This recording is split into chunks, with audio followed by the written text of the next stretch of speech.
महाराष्ट्रात मराठा आरक्षणाच्या मुद्द्यावरून राजकीय वादळ उठलेलं आहे। नागपूरमध्ये हिवाळी अधिवेशनादरम्यान आता सर्वपक्षीय आमदारांचं मराठा आरक्षणाच्या मुद्द्यावरती चर्चा सुद्धा ठेवण्यात आलेली आहे। एकीकडे सरकार समित्या नेमते, जजेसचं पॅनल नेमते, मागासवर्गीय आयोगाला या संदर्भात तातडीनं काम करायला सांगते, परंतु दुसरीकडे राज्य सरकारला एक मोठा धक्का बसलेला आहे। कारण ज्या मागासवर्गीय आयोगाने या संदर्भात महत्त्वाचं काम करणं अपेक्षित आहे, त्याच मागासवर्गीय आयोगाच्या अध्यक्षांनी म्हणजेच आनंद निरगुडे यांनी त्यांच्या पदाचा राजीनामा दिलेला आहे।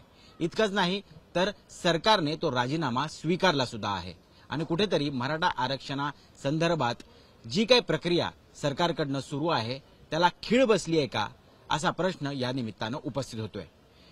याच मागासवर्गीय आयोगाच्या एका सदस्यांनी सुद्धा राजीनामा दिलेला आहे, ज्यांचे नाव आहे लक्ष्मण हाके। लक्ष्मण हाके आपल्या सोबत आहेत आणि नेमकं मराठा आरक्षणासंदर्भात मागासवर्गीय आयोगामध्ये चाललंय काय या संदर्भात तुमच्याशी आता बोलणार आहोत, तुमच्याकडनं जाणून घेणार आहोत। खरं तर आजच विधानसभेमध्ये या संदर्भात चर्चा ठेवण्यात आलेली आहे आणि सरकार कशा पद्धतीनं काम करते हे अर्थात सरकारकडनं सांगितलं जाईल, परंतु दुसरीकडे आम्ही बघतो हे राजीनामा सत्र सुरू झालेलं आहे। तुम्ही स्वतः राजीनामा दिलेला आहे, काय कारण आहे त्याची?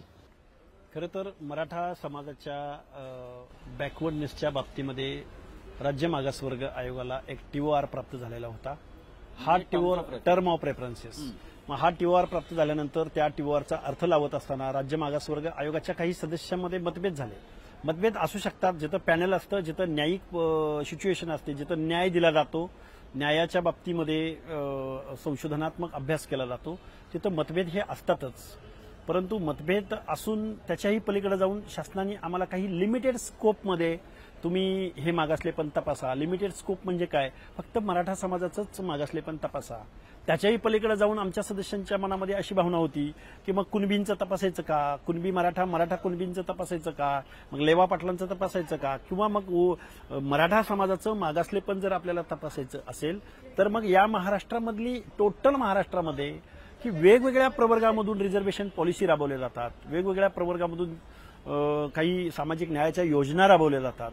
मग त्याची आजची परिस्थिती काय आहे, किंवा महाराष्ट्राचं सरासरी एज्युकेशन काय आहे, महाराष्ट्रामधलं शासकीय निमशासकीय आस्थापनामधलं कुणाचं किती प्रतिनिधित्व आहे, किंवा कोऑपरेटिव्ह सेक्टरमधलं प्रतिनिधित्व कुणाचं किती आहे, किंवा पंचायत राजमधलं कुणाचं किती प्रतिनिधित्व आहे, अशा सगळ्या दृष्टिकोनातून आपण एक व्यापक पद्धतीचा सर्वे या महाराष्ट्रामध्ये केला जावा आणि त्या सर्वेच्या आधारे एक संशोधनात्मक, तुलनात्मक, फॅक्ट अँड फॅक्च्युअलवरती जे आधारित असेल, जे वस्तुनिष्ठ असेल आणि ते अधिकृत असेल, शासकीय आस्थापनामार्फत केलेलं असेल, अशा पद्धतीचा आग्रह आम्ही धरला की जो आग्रह थोडा कालावधी जास्त जाऊ शकला असता, जो अनेक प्रवर्गांचा अभ्यास या आमच्या एक्झर्शनमध्ये आला असता, परंतु शासनानं फक्त लिमिटेड स्कोपमध्येच तुम्ही काम करावं आणि मग आम्ही काम करत नाही आहोत की काय, आम्हाला त्यांनी विचारलंही नाही की आमचं म्हणणं असं आहे। त्यामुळे थोडंसं लॅक ऑफ कम्युनिकेशन अशा गोष्टीमुळं आम्ही या राज्य मागासवर्ग आयोगाच्या आमच्या कामकाजामध्ये शासनाचा हस्तक्षेप आहे की काय असे आमच्या मनामध्ये खंत होती। आम्ही ते वेगवेगळ्या मीटिंगमध्ये बोलत होतो आणि मग आम्ही राजीनामे दिलेले आहे। नेमकं टर्म्स ऑफ रेफरन्सेस काय होते? 10 पॉइंट टर्म्स ऑफ रेफरन्सेस होते जे तुम्हाला वाटतात की हस्तक्षेप करणारे होते, कुठेतरी दबाव टाकणारे होते? राज्य मागासवर्ग आयोग हा संविधानिक आयोग असल्यामुळं या आयोगाची मेथडॉलॉजी, आयोगाचे निकष, मागासलेपण तपासण्यासंदर्भातले निकष as per law, as per constitution हे एक संहिता आहे आणि या संहितेला डोळ्यासमोर ठेवून हे नियम, रूल्स, रेग्युलेशन बनवण्याचा परत राज्य मागासवर्ग आयोगाचाच तो अधिकार आहे। त्या अधिकारामध्ये शासनातर्फे हस्तक्षेप होत होता।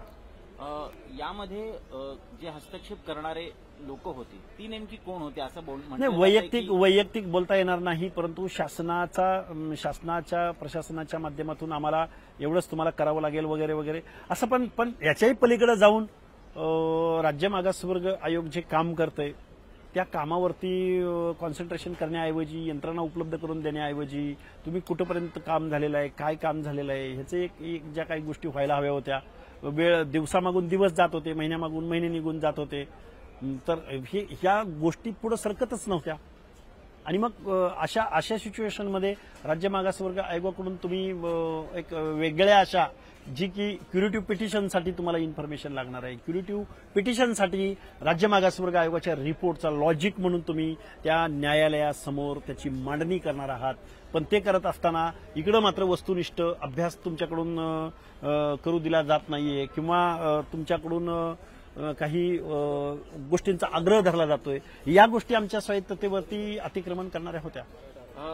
नेमकं ज्या वेळेस स्कोप ऑफ वर्क दिला गेला आणि तुम्हाला काही कालावधी दिला असेल, अर्थात क्युरेटिव्ह पिटिशनची सुनावणी जी आहे त्याची विंडो ओपन झालेली होती आणि त्या कालावधीच्या आधी एक डेडलाईन दिली असावी, तर ती डेडलाईन जी होती ही कुठेतरी व्यवहार्य नव्हती, प्रॅक्टिकल नव्हती असं तुम्हाला वाटतं का? त्यासाठी हा हस्तक्षेप किंवा दबाव सरकारकडनं येत होता? हे बघा, एक विल पॉवर लागते, इच्छाशक्ती लागते. इच्छाशक्ती असेल आणि यंत्रणेचा जर त्याला साथ असेल तर कुठल्याही गव्हर्नमेंटला हे एक्झर्शन शक्य आहे. परंतु एका बाजूला अपेक्षा करायची आणि दुसऱ्या बाजूला मात्र वर्किंगमध्ये मात्र तुम्ही कुठल्याही पद्धतीचं सहकार्य नाही करायचं. बघा, राज्य मागासवर्ग आयोगाचे 10 सदस्य आणि आमचा कार्यालयीन स्टाफ 4 ते 5 माणसाचा एका हाताच्या बोटावर मोजण्या एवढा आहे. आमचा ऑफिस, कार्यालयीन, आमची सिस्टीम, आम्ही कसे काय एवढ्या मोठ्या, मग आम्हाला सामान्य प्रशासन किंवा महसूल किंवा अजून शासनाचे जे काही आस्थापन आहेत त्यांच्याकडून गव्हर्नमेंटनी किंवा शासनाने जर मनात आणलं तर हे सहज शक्य होतं. परंतु शासन फॅक्ट अँड फॅक्च्युअल पासून दूर जात आहे का? शासनालाच अशा पद्धतीचा सर्वे नको आहे का? अशा शंका आमच्याही मनामध्ये आहे. मागणी केली की तुम्हाला स्टाफ कमी पडतोय, वेळोवेळी हे बघा, वेळोवेळी गेल्या 1-2 वर्षाच्या कालावधीमध्ये जे की न्यायालयामध्ये ओबीसी रिझर्वेशनची पंचायत राज मधली याचिका प्रलंबित आहे, तेव्हाही सुप्रीम कोर्टानं या शासनाला सांगितलंय यांचं लोकल बॉडी निहाय अॅनालिसिस करा, ट्रिपल टेस्ट करा, यांची स्थितीगती तपासा. तिथूनही शासनाने पळ काढतंय. आताही मराठा रिझर्वेशनच्या या क्युरेटिव्ह पिटिशनच्या संदर्भाने राज्य मागासवर्ग आयोगाला मराठा समाजाच्या मागासलेपणासंदर्भात काही ऑथेंटिक अशी माहिती उपलब्ध हवी आहे, रिपोर्ट हवंय. पण तिथेही तुम्ही या फॅक्ट अँड फॅक्च्युअल पासून दूर पडत आहेत की काय? अशा पद्धतीचं वातावरण आहे. शासन आणि प्रशासनानं या बाबतीमध्ये संवाद साधायला हवा होता किंवा आमच्या आयोगाच्या कामकाजामध्ये खरं तर इंटरफेरन्स हा अजिबात सहन करण्यासारखा नाही किंवा तो असू नये. आणि जर असं राहिलं तर मग इथून पुढचे जेवढे आयोग येतील त्या आयोगावरती हा एक चुकीचा पायंडा पडेल आणि हा जो लोकशाहीचा जो एक स्वायत्त पिलर आहे तो पिलरला थ्रेड्स येतील. मला सांगा, 2017ला ज्यावेळेस मोर्चे निघाले मराठा आरक्षणासाठी, फडणवीसांचं सरकार होतं आणि त्यावेळेस justice Gaikwad, retired justice Gaikwad यांच्या अध्यक्षतेखाली अशाच पद्धतीनं सर्व्हे करण्यात आला, एक्सटेन्सिव्ह सर्व्हे झाला, त्याचा अहवाल प्राप्त करून आरक्षण सुद्धा बहाल करण्यात आलं. हायकोर्टामध्ये सुद्धा ते अपहेल्ड करण्यात आलं, मात्र सुप्रीम कोर्टात कुठेतरी त्याला स्थगिती मिळाली.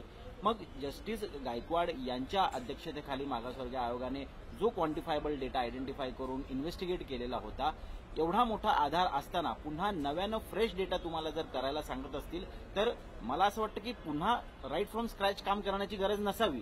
तुम्हाला याच्या पुढचे काही मुद्दे आहेत, पुढचे काही प्रयत्न आहेत ते करणं अपेक्षित होतं. मग त्यात कुठेतरी हस्तक्षेप होत होता, त्यात तुम्ही कमी पडत होता असाही आरोप होतोय. नाही, गायकवाड आयोगाच्या संदर्भामध्ये गायकवाड आयोगाने जी इन्फॉर्मेशन कलेक्ट केली किंवा ज्या बाबी कोर्टाच्या निदर्शनास आणून दिल्या त्याच्यावरती सुप्रीम कोर्टानं 650 पानाचं जजमेंट दिलेलं आहे. आणि त्या जजमेंटचा अभ्यास इथलं ना शासन प्रशासन, ना इथल्या संस्था, ना इथले राजकीय पुढारी, ना इथले सामाजिक पुढारी, आंदोलनकर्ते, मुवमेंट उभी करणारे ही लोक त्या 650 पानाच्या जजमेंटवरती कोणीही जाहीररित्या स्टेटमेंट करायला तयार नाही, फॅक्ट अँड फॅक्च्युअल मांडायला तयार नाही. त्यामुळेच ही परिस्थिती उद्भवलेली आहे. गायकवाड आयोगाने काय केलं आणि त्यांचा स्कोप ऑफ वर्क काय होता आणि मग सुप्रीम कोर्टाला त्यावरती काय म्हणायचं होतं हे त्या 650 पानाच्या जजमेंटमध्ये आहे. मला ते नव्यानं सांगायचं म्हटलं तर 1 तासापुरा पडेल. पण या सगळ्या फॅक्ट अँड फॅक्च्युअल पासून दूर पळण्याचा इथल्या शासनाचं हे धोरण आहे, वेळ मारून नेणे आणि पुढे जाणे. मी आता आयोगाचा सदस्य नाही, त्यामुळे मला काही गोष्टी खुलून या महाराष्ट्रातल्या 12 करोड जनतेला समजतील या भाषेमध्ये मला सांगायच्या आहेत म्हणून मी हे बोलतोय. तुम्ही जसं म्हणताय की या ठिकाणी काही त्रुटी होत्या, काही हस्तक्षेप होत होते, परंतु जर आता मी आतापर्यंत टेक्निकल गोष्टींच्या बद्दल विचारत होतो, मी जर राजकीय प्रश्न तुम्हाला विचारला की अशी ही चर्चा राजकीय वर्तुळात आहे की मुख्यमंत्री असतील किंवा आत्ताचं हे महायुतीचं सरकार आहे त्याला अडचणीत आणण्यासाठी कुठेतरी अशा पद्धतीचं राजीनामा सत्र सुरू झालेलं आहे. असं अजिबात नाही. आम्ही काम करायला तयार होतो म्हणण्यापेक्षा होतो आम्ही 3 मिटिंगा सुद्धा घेतलेल्या आहेत आणि आम्ही ज्यावेळी आयोगाचा सदस्य म्हणून आमची ज्यावेळी निवड होते त्यावेळी आम्ही न्यायिक भूमिकेमध्ये जातो. त्याचे एक वेगळं स्टेटस आहे आणि आम्ही त्या न्यायिक भूमिकेमध्ये गेल्यानंतर आम्हाला या महाराष्ट्रामधील टोटल जनता डोळ्यासमोर ठेवून तुलनात्मक, संशोधनात्मक आणि जे फॅक्ट अँड फॅक्च्युअलवरती ॲज पर लॉ ज्या काही गोष्टी असतील त्याला डोळ्यासमोर ठेवूनच आम्हाला काम करावं लागतं आणि ते आम्ही काम करायला तयार होतो. आम्ही कुठेही नाही म्हटलेलो नव्हतो. परंतु एका बाजूला आग्रह धरायचा आणि दुसऱ्या बाजूला मात्र कुठल्याही पद्धतीचं सहकार्य नाही करायचं. या धोरणाला तुम्ही काय म्हणाल? आणि इतर राजकीय वगैरे हा विषयच उरत नाही. ज्यावेळी आम्ही आयोगावरती जातो त्यावेळी आम्ही हा राजकीय हस्तक्षेप किंवा राजकीय आहोत म्हणून की काय असं नाही, पण आताची वेळ खूप संवेदनशील आहे आणि संवेदनशील वेळ असताना तुम्ही राजकीय आरोप करून राज्य मागासवर्ग आयोगासारख्या सदस्यांना जर तुम्ही काही बदनाम करणार असाल तर हे मला वाटते चुकीचं. आम्ही काय बोलतोय याचं उत्तर देणं अपेक्षित आहे.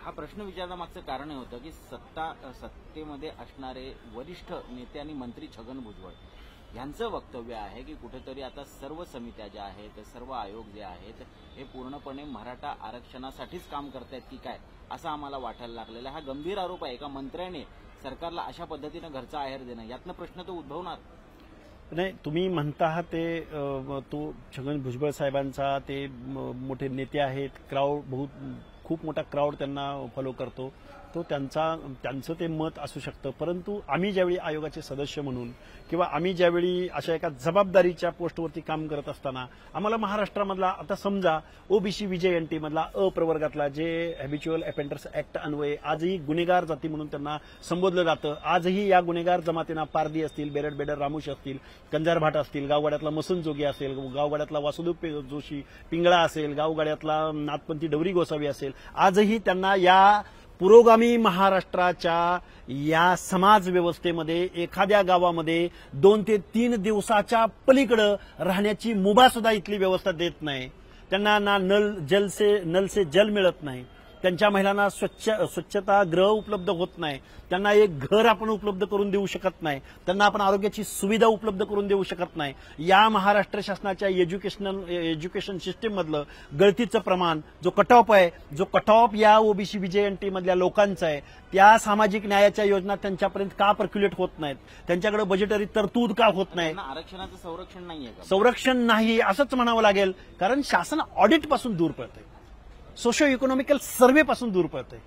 इथली उपजाऊ जमीन कुणाची, इथला मान सन्मान कुणाचा, इथं आजही या आदर्श अशा लोकशाहीमध्ये कुणाला दुय्यम वागणूक मिळते, या सगळ्या गोष्टीचा सर्व्हे होणार आहे की नाही? या सगळ्या गोष्टी देवेंद्र फडणवीस म्हणाले की बिहारच्या धर्तीवरती जातीनिहाय जनगणना करण्याबाबतचा जो प्रस्ताव आहे तो आम्ही केंद्र सरकारला देणार आहोत. महाराष्ट्रातही अशा पद्धतीची जनगणना होईल. अर्थात ती कधी होईल आता आपल्याला माहिती नाही, परंतु तीच करणं क्रमप्राप्त आहे का असं आपल्याला वाटतं. मागासवर्गीय आयोगाकडून असो किंवा वेगवेगळ्या समित्या किंवा पॅनल्स बसून या ठिकाणी आरक्षणाचा प्रश्न मिटणार नाही असं आपल्याला वाटतं का माजी सदस्य म्हणून? नाही.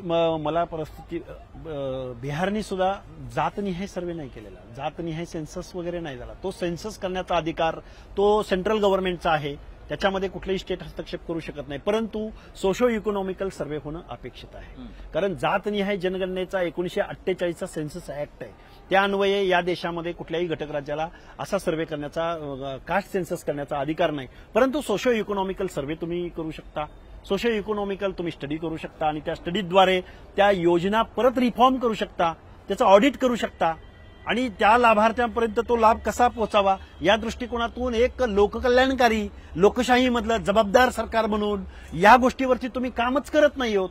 आणि आम्ही मग शासनाचे त्या क्षेत्रामधले तज्ज्ञ मंडळींनी ज्यावेळी सुप्रीम कोर्टाला काय म्हणायचंय या गोष्टी डोळ्यासमोर ठेवून जर आम्ही इथल्या शासनकर्त्यांना काही गोष्टींचा आग्रह धरत असू तर मग आम्ही कुठल्या पक्षाचे आहोत, आम्ही कुठल्या कम्युनिटीचे आहोत, आमची बदनामी केली जाते, आम्हाला शो कॉज नोटिसा काढल्या जातात. हे फॅक्ट आहे. म्हणून आम्ही बोलायला पुढे तयार झालेलो आहोत की या महाराष्ट्रातल्या जनतेला काही गोष्टी कळाव्यात. तुम्ही सांगितलं सरकार कुठं चुकतंय, यामध्ये सरकारवरती आता राजकीय अपरिहार्यता म्हणून अशा पद्धतीनं काम करावं लागतंय का त्यांना, आणि जो दबाव आणला जातोय किंवा हस्तक्षेप केला जातोय तो मंत्र्यांकडनं केला जातोय असंही या ठिकाणी कानावरती येतंय. तर नेमके हे मंत्री कोण आहेत याबाबतचा काही खुलासा कराल? मी मंत्र्यांची नावं घेणार नाही. मंत्री काही आम्हाला आदेश किंवा सूचना देऊ शकत नाहीत. परंतु शासनाचा जी काही एक समिती आहे मराठा रिझर्वेशनच्या संदर्भातली समन्वय समिती किंवा मुख्यमंत्री किंवा मुख्यमंत्र्यांच्या पुढचे आमचे बहुजन कल्याण खातं आहे, या सगळ्या लोकांकडून राज्य मागासवर्ग आयोगाला काही नोटिसेस वगैरे दिल्या जातात किंवा जो काही आमच्या प्रशासनाबरोबर त्यांचा जो काही संपर्क असतो त्या संपर्कामधील आमच्या अनुभवास आलेल्या अशा काही गोष्टी आहेत की त्या डायरेक्ट इंटरफिअरन्स करतात. आणि मग या इंटरफिअरन्स मग शासनाचाच हेतू असा आहे का की असा काही सर्व्हे होऊ नये, फॅक्ट अँड फॅक्च्युअल समोर येऊ नयेत, असं प्रत्येक शासनाला भीती वाटते का? आम्ही तुलनात्मक अभ्यास करू हा आमचा आग्रह आहे की आपण ज्यांना आरक्षण दिलं गेलंय किंवा महाराष्ट्रामध्ये कोण पिछडलं गेलं. बघा, सुप्रीम कोर्टाच्या जजमेंटमध्ये सन्माननीय न्यायालय काय म्हणतं की अशी काही परिस्थिती या महाराष्ट्रामध्ये निर्माण झाली की गेल्या 60 वर्षाच्या कालावधीमध्ये मराठा समाज हा पिछडला गेलाय किंवा मागास राहिलाय. याचं उत्तर आहे का कुठल्या गव्हर्नमेंटकडे, कुठल्या नेत्यांकडे, कुठल्या प्रशासनाकडे? त्यामुळे आम्ही त्या गोष्टींचा आम्ही आग्रह धरत आहोत ना की आपण आपल्याकडे काहीतरी एक एंटायर असा सर्व्हे आपल्या समोर येऊ द्या. त्याचीच तर जबाबदारी तुमच्यावर होती. त्याचीच तर जबाबदारी आमच्यावर होती, परंतु जबाबदारी असून चालत नाही. शेवटी शासनाची विल पॉवर आणि त्याला सपोर्टिव्ह सिस्टीम उभं करणं हे शासनाचं काम आहे, पण ते शासन करत नाहीये, म्हणून आम्ही राजीनामे देत आहोत. मला हे माहिती करून घ्यायचं तुमच्याकडनं की तुम्ही राजीनामा देऊपर्यंत मागासवर्गीय आयोगाचं या संदर्भातलं जे काम आहे त्याचं स्टेटस काय होतं, कुठपर्यंत हे काम आलेलं आहे आणि तुम्हाला जी डेडलाईन दिलेली आहे या डेडलाईनच्या आत हे काम पूर्ण करणं शक्य आहे? एक तर राज्य मागासवर्ग आयोगाला शासन कुठल्याही प्रकारची डेडलाईन देऊ शकत नाही किंवा त्याच्या कामकाजात हस्तक्षेप इंटरफेरन्स करू शकत नाही, तो शासनाला अधिकार नाही. टर्म्स ऑफ रेफरन्सचा हा भाग, टर्म ऑफ रेफरन्स फक्त ते सुप्रीम कोर्टाला काय म्हणायचं आहे ना आम्ही सुप्रीम कोर्टामध्ये कशा पद्धतीचं आम्हाला रिप्रेझेंट व्हायचं आहे किंवा आम्हाला काय स्वरूपात काही घेऊन आपल्याला जायचं आहे एवढंच ते सांगू शकतं, परंतु त्या अंतर्गत काय काम करायचं हे राज्य मागासवर्ग आयोगाला शासन सांगू शकत नाही. आणि तुम्ही म्हणालात की मग तुम्हाला एवढा वेळ दिलाय का, मला वाटतं राज्य मागासवर्ग आयोगाला असा वेळ देणं किंवा अशा पद्धतीनं स्कोप ऑफ वर्क सांगणं हे चुकीचं होतंय. आणि मग असं झालं तर मग पुढे जाऊन त्याचं काय होईल हे शासनाचं आणि शासनाची अपरिहार्यता. शासन मला वाटतंय शासन फॅक्टवरती यायलाच तयार नाही. मला वाटतं कुठल्याही पक्षाचं शासन असो त्यांनी कधीतरी फॅक्टवरती या महाराष्ट्राच्या स्थितीगतीवरती कधीतरी एक श्वेतपत्रिका निघाली पाहिजे, पण हे होताना दिसून येत नाही. ह्या इंटरलिंक्ड सगळ्या गोष्टी आहेत, इंटरलिंक्ड ह्याला कोणीही नाकारू शकत नाही, ना शासन नाकारू शकतं ना प्रशासन ना इथल्या वेगवेगळ्या समाजातल्या संघटना की ज्या आंदोलनाच्या रूपाने या लोकशाहीमध्ये आपल्या आंदोलनाच्या मुवमेंट उभ्या करत असतात, आंदोलनं उभी करत असतात, त्या लोकांनी सुद्धा या फॅक्टपासून दूर जाता कामा नये असं मला वाटतं. तुमच्या अंदाजानुसार तुम्ही कारण काम केलं आयोगामध्ये, या सगळ्या प्रक्रियेला साधारण आणखीन किती वेळ लागू शकतो? हे बघा, शासनाची इच्छाशक्ती असेल आणि आयोगाच्या मेथडॉलॉजीला जर शासनाचं सहकार्य लागलं, सगळ्या वेगवेगळ्या शासकीय निमशासकीय आस्थापना जर याच्या पाठीशी उभ्या राहिल्या, तर ज्या पद्धतीनं एखादी निवडणुकीची अधिसूचना जाहीर झाल्यानंतर ज्या पद्धतीनं कामकाज निवडणूक आयोगाचं चालतं आणि त्या डेटला त्या गोष्टी उभ्या राहतात, त्या पद्धतीनं राज्य मागासवर्ग आयोगामार्फत ही काम होऊ शकतं. परंतु या सगळ्या गोष्टीवर जे वर्कआउट आहे, जे काय करायचं आपला रोडमॅप काय असला पाहिजे, डे टू डे आपलं काही शेड्यूल असलं पाहिजे, ह्याच्यावर कोणीही काही होत नाही. फक्त मिटिंगा होतात, आयोग मिटिंगा घेतं आणि शासन म्हणतं आयोग काम करतंय, ह्याच्या पलीकडे हे जातच नाहीये. आता क्युरेटिव्ह पिटिशनची हिअरिंगची डेट जी कुठली येणार आहे त्यावेळेस पुन्हा एकदा एक नव्यानं फ्रेश डेटा सुप्रीम कोर्ट समोर मांडायचा असेल तर सरकारची आत्ताच्या घडीला किती तयारी झालेली आहे? मला वाटतंय क्वेश्चनआरच्या पलीकडे आणि मेथडॉलॉजी आणि निकषाच्या पलीकडे मला वाटतं राज्य मागासवर्ग आयोगाचं तर कुठलंही काम गेलेलं नाही. अशीच परिस्थिती महाविकास आघाडीच्या सरकारमध्ये सुद्धा होती? अशीच परिस्थिती असं म्हणणार नाही मी, परंतु पंचायत राज आरक्षणाच्या संदर्भात शासनानं पुढे जाऊन काही निर्णय घेतले, परत अजून ते न्यायालयामध्ये पेंडिंग आहे. मला वाटतंय रिपीट अगेन अँड अगेन या गोष्टी होत आहेत असंच म्हणावं लागेल. ठीक आहे. 24 डिसेंबर पर्यंतची डेडलाईन सरकारला जरांगे पाटील यांनी दिलेली आहे आणि मराठा आरक्षणावरचा जो तोडगा आहे हा सरकार काढण्यासाठी प्रयत्नशील असल्याचं सांगते, युद्धपातळीवर काम सुरू असल्याचं सांगते. तुम्हाला वाटते ह्या डेडलाईनच्या आधी किंवा त्याच्या जवळपास या संदर्भातला ठोस असा काही तोडगा निघू शकेल का? मी माझ्या टर्म ऑफ रेफरन्सच्या संदर्भात बोलायचं झालं तर तसं कुठलंही काम आज तागायतपर्यंत तरी झालेलं नाही आणि ह्याच्यावर आधारित जर काय फास्ट घाईघाईनं काय होत असेल तर मला वाटतं हे मराठा समाजाची सुद्धा पुढे जाऊन खूप मोठी फसवणूक होऊ शकते. आणि त्यांची तर होऊच शकते पण शेवटी सुप्रीम कोर्टामध्ये तुम्हाला ह्या गोष्टी मांडायच्या आहेत. म्हणजे क्युरेटिव्ह पिटिशन संदर्भात तुम्हाला तिथं व्यक्त व्हायचं आहे आणि मग तिथं जर तुम्ही बेसलेस जाणार असाल किंवा काहीतरी सॅम्पल किंवा काहीतरी शॉर्टकटमध्ये जाणार असाल तर मला वाटतं या महाराष्ट्रामध्ये मराठा कम्युनिटीची सुद्धा खूप मोठ्या प्रमाणात फसवणूक होऊ शकते. फॅक्टवरती कुणीतरी उतरायला हवं असं मला वाटतंय आणि फॅक्टपासून जेवढे तुम्ही दूर पळाल तेवढं या महाराष्ट्रामधलं वातावरण अजून बिघडू शकतं असा एक माझा कार्यकर्ता म्हणून तुमच्यासमोर दावा आहे. धन्यवाद लक्ष्मण हाकेजी आमच्याशी सविस्तर बातचीत केल्याबद्दल. तर एकूणच महाराष्ट्राचं राजकारणच नव्हे तर समाजकारण ढवळून काढणारा आरक्षणाचा जो मुद्दा आहे या मुद्द्यावरती सरकार युद्ध पातळीवरती काम करत असल्याचं सातत्यानं सांगतंय. परंतु ज्या आयोगाला या संदर्भातलं काम करायचं आहे त्या आयोगाची अशी जर पडझड होत असेल आणि त्या आयोगाच्या सदस्यांनी राजीनामा देऊन सरकारवरती जर इतके गंभीर प्रश्न उपस्थित करत असतील तर मात्र हा मुद्दा मार्गी काढता येईल का असाच प्रश्न या निमित्तानं उपस्थित होतोय. कॅमेरा पर्सन सचिन सावंत सोबत मी ऋत्विक भालेकर, नागपूर अधिवेशनामधून मुंबई तकसाठी.